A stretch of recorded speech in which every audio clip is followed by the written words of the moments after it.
હાલના સમયમાં એક પ્રશ્ન ઊભો થયો છે કે શું ચકલીઓ માટે કૃત્રિમ માળા બનાવવા જોઈએ?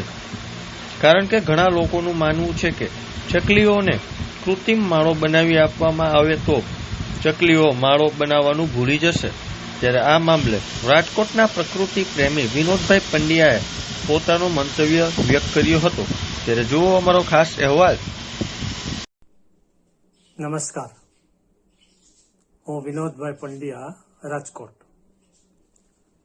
નિવૃત્ત શિક્ષક અને મારા શૈક્ષણિક કારકિર્દી દરમિયાન મેં કેટલીક ખાસ પ્રવૃત્તિઓ કરી, જેમાં વૃક્ષારોપણ છે, પક્ષી નિરીક્ષણ છે, પ્રાકૃતિક શિક્ષણ શિબિરમાં રિસોર્સ પર્સન છે. આ મારી અભિરુચિ પર્યાવરણ સંરક્ષણ પ્રત્યેની અગાઉથી રહી. હમણાં એક એવો પ્રશ્ન ઉપસ્થિત થયો કે અત્યારે ચકલી, ઘર ચકલી જેને આપણે કહીએ, એમના સંરક્ષણ માટે કૃત્રિમ માળાઓ પ્રોવાઈડ કરવા એ યોગ્ય છે કે કેમ?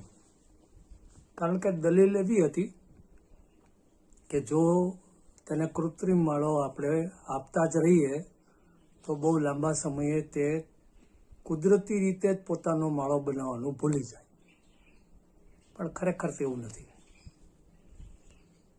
લાંબો વિચાર કરીએ તો એક સમય એવો હશે કે જ્યારે કોઈ ગામડું કે શહેરનું અસ્તિત્વ ન હતું, ત્યારે ચકલી તો હતી જ, તો એ ઝાડની બખોલમાં માળો બનાવતી.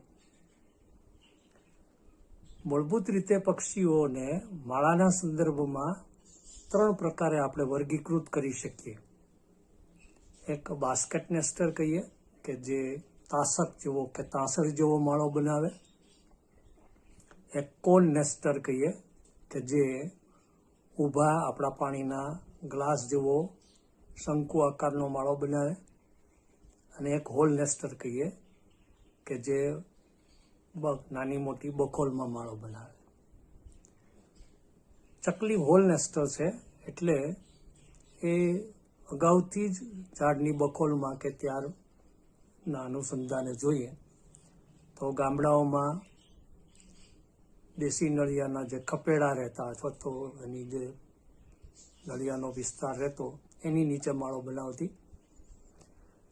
આપણી ત્યારની રહેણી કહેણી પ્રમાણે ઘરની અંદર અભેરાય કે માંડ રહેતી, તો ત્યાં વાસણની અંદર નીચે માળો બનાવતી.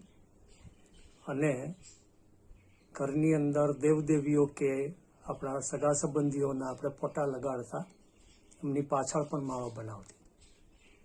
જેમ જેમ શહેરીકરણ વધતું ગયું અને આપણી પોતાની જીવનશૈલી બદલાઈ, એમ ચકલી માટેની માળો બનાવવાની જે વ્યવસ્થા હતી અથવા તો જે સોર્સિસ કહીએ, સ્ત્રોત કહીએ, એ ખૂટતા ચાલ્યા.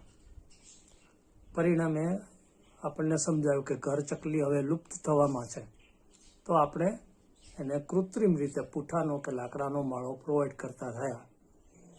આજે ઘણી બધી સંસ્થાઓ કૃત્રિમ માળાઓનું વિતરણ કરે છે અને એ ચકલી માટે ઈચ્છનીય પણ છે. એના સારા પરિણામો પણ જોવા મળ્યા છે. એટલે ચકલી માટે જો આપણે કૃત્રિમ માળાને પહોંચાડીએ, એને પોતાના બચ્ચા ઉછેર માટેની વ્યવસ્થા કરી આપીએ, તો હાલના તબક્કે કોઈ હરકત જેવું નથી.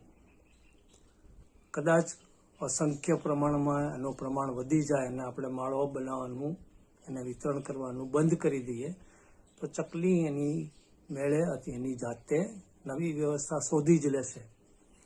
એક સાદું ઉદાહરણ આપો એટલે સમજાઈ જશે. ટીટોડી જમીન પર માળો બનાવે કાંકરાની વચ્ચે.